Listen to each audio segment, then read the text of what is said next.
Well, I think there are educational, there will be more and more educational paths. So, for example, we have one that is a new one that will come up in October that teaches about governance. Yeah, because there's a lot of, data governance also involved with using AI tools.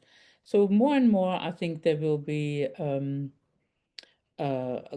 you know, courses, lectures that will come out that will be maybe open source or maybe, sometimes one has to pay for it, that will help our clinicians to learn, what kind of, what of, new tools are coming out, what are the new names.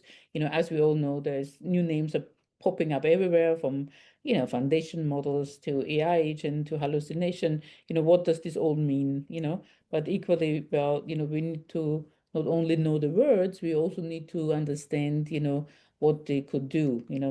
We hear about, monitoring strategies such as probability calibration, uncertainty quantification, conformal prediction. So lots of new words are coming out.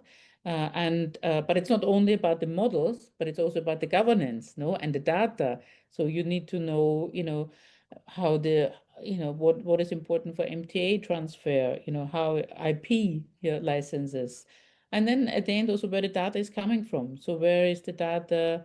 What was the data that was used for building these AI tools?